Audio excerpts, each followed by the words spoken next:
All right, let's talk about respiratory distress. The complaint that can look fine right up until it absolutely isn't. During this lesson, we're focusing on assessment and emergency care for patients who are suffering from respiratory distress. And I want you to get something straight from the start. Breathing problems are time problems. You don't get to wait and see with oxygenation. If the patient can't ventilate and oxygenate, nothing else you do matters, because the brain, the heart, and the rest of the body don't forgive hypoxia. As we go, keep one big idea in your head. Respiratory distress isn't a diagnosis, it's a presentation. Your job is to recognize it early, support oxygenation and ventilation, and then use assessment to narrow the likely cause while you're moving toward definitive care. Let's start with a case mindset. Picture a patient with shortness of breath. That's all you've got at dispatch. Maybe the caller says he can't breathe. Maybe it's she's breathing funny. Maybe it's asthma attack. Maybe it's my dad is turning blue. The point is, you don't get a neat label. You get a human being whose respiratory system is struggling. Your job is to show up, read the room, and intervene correctly. So as we move through this content, I want you to keep asking yourself, what do I see? What do I hear? What do I feel? And what do I do first? Now, before we jump into the emergencies, we've got to get grounded in what normal looks like, because abnormal isn't just not normal. If you can't define normal, your assessment is just guessing. Normal breathing. The respiratory system can be divided into three portions. First, the upper airway. The upper airway and lower airway work together to conduct air in and out of the lungs. The lower airway is separated from the upper airway by the vocal cords. And then the lungs and accessory structures, the parts that actually allow oxygen of the body's cells and elimination of carbon dioxide from the blood system. When a patient is breathing adequately, you're looking for very specific things. You need intact, open airway. You need a normal respiratory rate for that patient's age. You need good rise and fall of the chest. You need normal respiratory rhythm, meaning it's regular, not gasping, not irregular, not chaotic. You need breath sounds present bilaterally. You need chest expansion and relaxation that occurs normally, symmetrical movement, no weird lag, no one side doing something different than the other, and you want minimal to absent use of accessory muscles. In normal breathing, the diaphragm and intercostals are doing the main job, and the neck muscles aren't screaming for help. And if there's no other condition or injury involved, you also expect normal mental status, normal muscle tone, a normal pulse ox reading, and normal skin findings. And in other words, they look like a person whose body isn't fighting to stay oxygenated. So let's make it practical. Ask yourself, what are characteristics of normal breathing? If you walked into a room and a patient is sitting there talking in full sentences, relaxed face, no retractions, no tripod posture, normal color, normal rate, clear bilateral sounds, that's what normal looks like. Now here's a key concept. How does the body respond to decreases in oxygen and increases in carbon dioxide levels? When oxygen drops or CO2 rises, your body tries to compensate. The respiratory rate increases, the depth may increase, the heart rate often increases. The patient may become restless or anxious. Those are compensation signs. They are not drama, they are physiology. All right, so abnormal breathing and why it happens. Abnormal breathing can come from problems in the upper airway. The lower airway, or the lungs and accessory structures responsible for oxygenation and CO2 elimination. Gas exchange happens across the alveolar capillary membrane. If that process becomes less efficient, you get hypoxemia and hypercapnia, low oxygen and high carbon dioxide. There are several major reasons gas exchange gets worse. 1. Increased width of the space between the alveoli and the blood vessels. Think fluid, inflammation, swelling, anything that makes diffusion harder. 2. Lack of perfusion of the pulmonary capillaries from the right ventricle, meaning the blood isn't getting to where it needs to be to pick up oxygen, which can happen with things like pulmonary embolism. 3. Filling of the alveoli with fluid, blood, or pus. Pulmonary edema, pneumonia, hemorrhage. If alveoli are filled with anything other than air, gas exchange drops. Accessory structures matter. Your inspiratory and expiratory centers in the medulla and the pons regulate breathing. Stretch receptors, irritant receptors, or juxtacapillary receptors all contribute to respiratory drive and distress signs. So respiratory distress isn't just lungs. It's control centers, feedback systems, muscles, airway patency, and perfusion. Now let's talk about sounds, because breath sounds are one of the quickest clues EMTs have. When you assess breath sounds, if possible, sit the patient upright, use the diaphragm end of your stethoscope over bare skin. Instruct the patient to take deep, rhythmic breaths with their mouth open.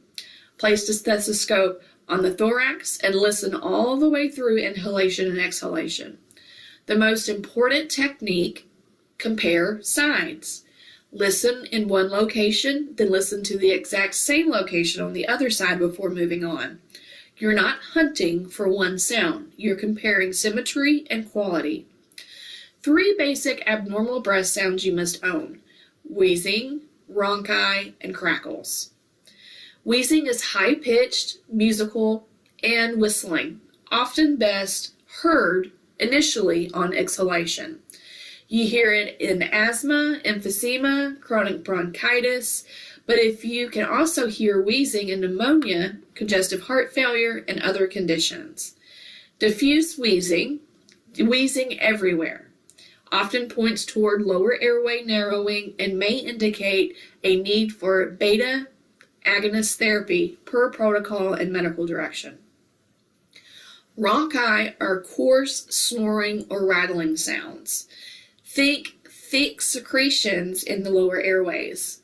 The key feature, it often changes if the patient coughs or changes position. You might hear rhonchi in chronic bronchitis, emphysema, aspiration, and pneumonia. Crackles, also called rawls, are bubbly or crackling sounds heard during inhalation. Crackles are commonly associated with fluid around or within the alveoli. And the sound can be the alveoli and terminal bronchioles popping during inhalation. Crackles may indicate pulmonary edema or pneumonia. Here's the critical thinking question. Why is an increased respiratory rate an indication of respiratory distress? Because it's compensation. The body is trying to maintain oxygenation and eliminate CO2. A fast rate is often the earliest sign that a patient is working harder to maintain adequate gas exchange. And as a quick reality check, you can hear oxygenation when you hear airflow and fluid obstruction. Your pulse ox and your overall assessment tell you oxygenation. Breath sounds tell you, likely, mechanism. Now, respiratory distress, the big picture. Failing to breathe adequately results in hypoxemia and hypercapnia. Then everything else starts failing. Respiratory emergencies range from dyspnea, shortness of breath, all the way to apnea and respiratory distress.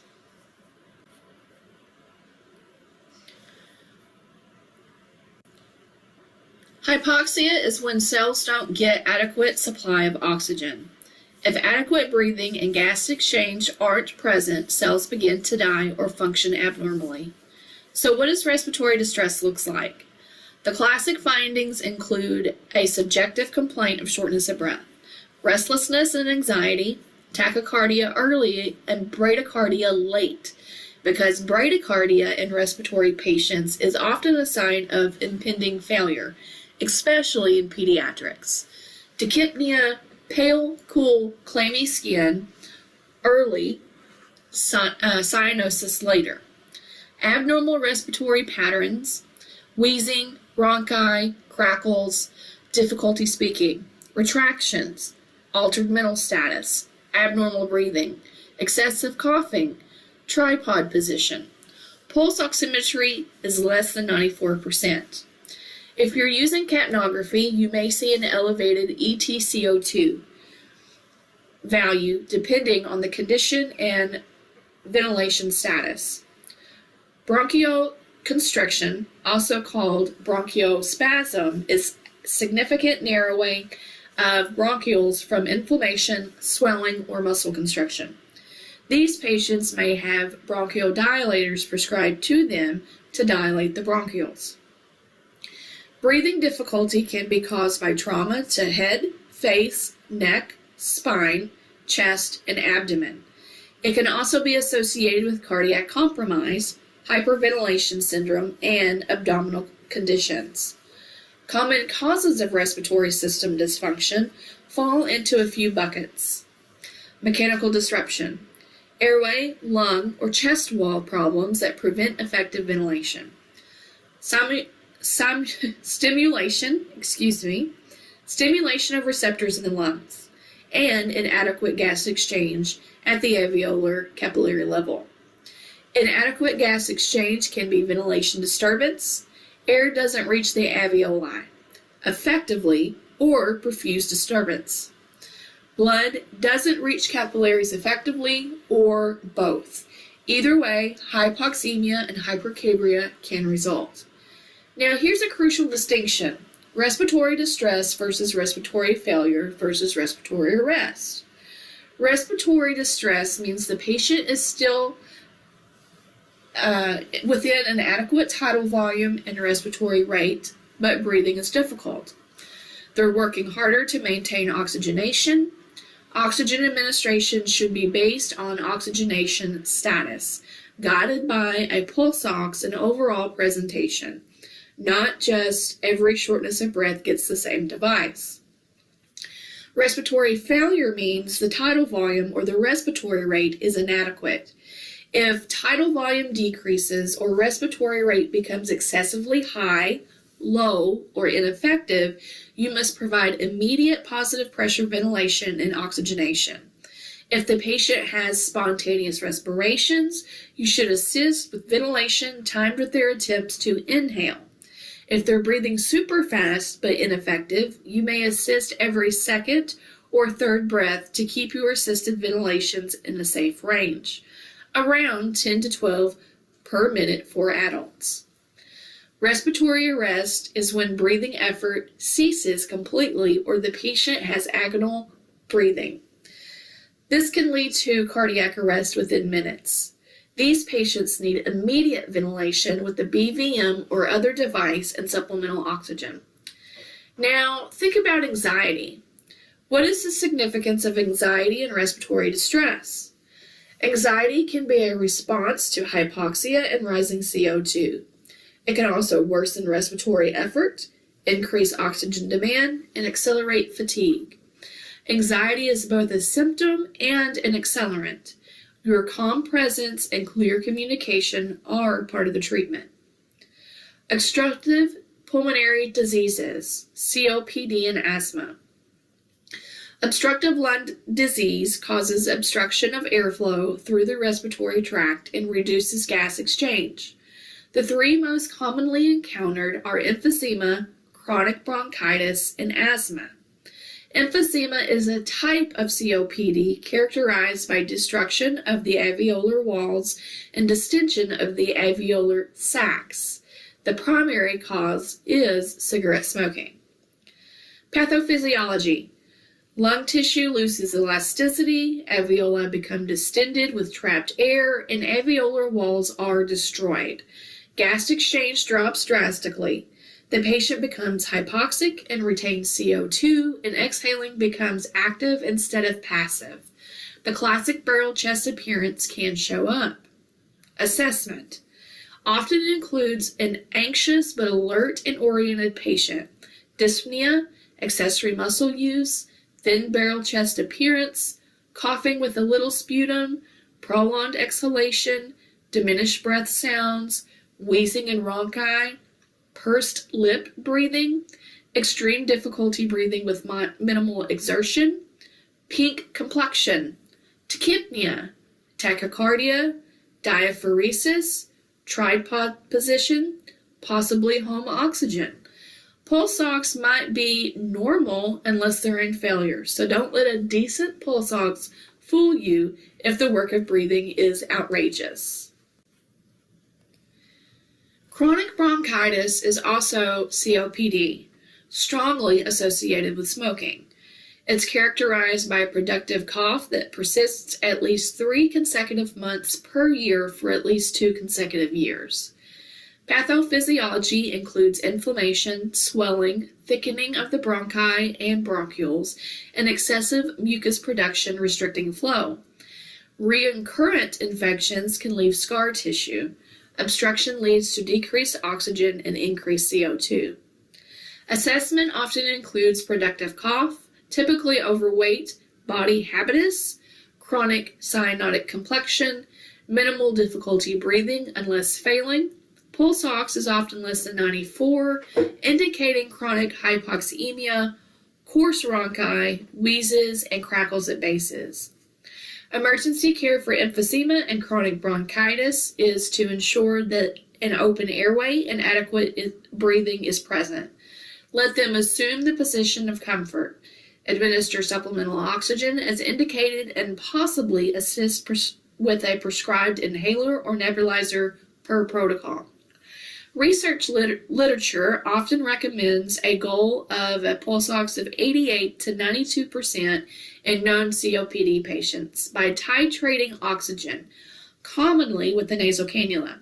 Follow protocol and medical direction. In severe distress, CPAP may be considered if allowed. If the patient isn't in significant distress, medical direction may order a nasal cannula 2 to 3 liters per minute or slightly above home oxygen setting. And here's the part I want you to say with your whole chest. Never withhold oxygen from a patient who needs it. Oxygen administration should take precedence over fear of knocking out the hypoxic drive.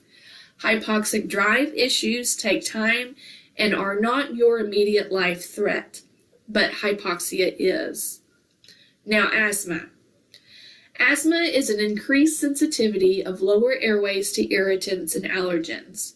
The lower airway becomes narrow due to bronchial spasm, edema, and increased mucus plugging small airways. Many patients have acute periodic attacks with few symptoms between. Status asthmaticus is a severe attack that does not respond to oxygen or medication and requires rapid transport. Consider ALS. Extrinsic asthma is allergic. Dust, pollen, smoke, irritants.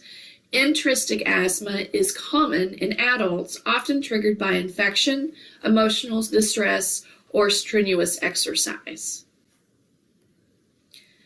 Assessment signs and symptoms include dyspnea that may worsen, non-productive cough, wheezing, tachypnea, tachycardia, excessive muscle use, diaphoresis, anxiety, speech changes, sentences if mild, phrases if moderate, single words if severe, possible fever, allergic reactions like runny nose and sneezing, chest tightness, trouble sleeping, pulse ox less than 94 before oxygen, possible reflux systems, pulseless paradoxis, and reduced peak flow. Severe asthma with inadequate breathing looks different. Upright position, extreme fatigue, severe distress, limited single words, cyanosis to core, heart rate slowing or less than expected, quiet or absent breath sounds, tachypnea over 32 with poor air movement, confusion, decreasing consciousness, bradypnea. These are danger signs. Wheezing may disappear because airflow is minimal. That's not better, that's worse. Emergency care. Establish and maintain airway. Apply oxygen to maintain a pulse ox of 94 or greater, or begin PPV with oxygen if inadequate breathing. Assess circulation. When ventilating, watch for chest rise and use only pressure and volume needed. Allow sufficient time for exhalation. Avoid air trapping and increasing intrathoracic pressure. Calm the patient to reduce work of breathing. Assist with a prescribed inhaler or nebulizer per protocol and medical direction. CPAP may be beneficial in acute asthma distress or very early failure if protocol allows. Transport and reassess continuously. Other causes of respiratory distress. We're going to continue that in the next video.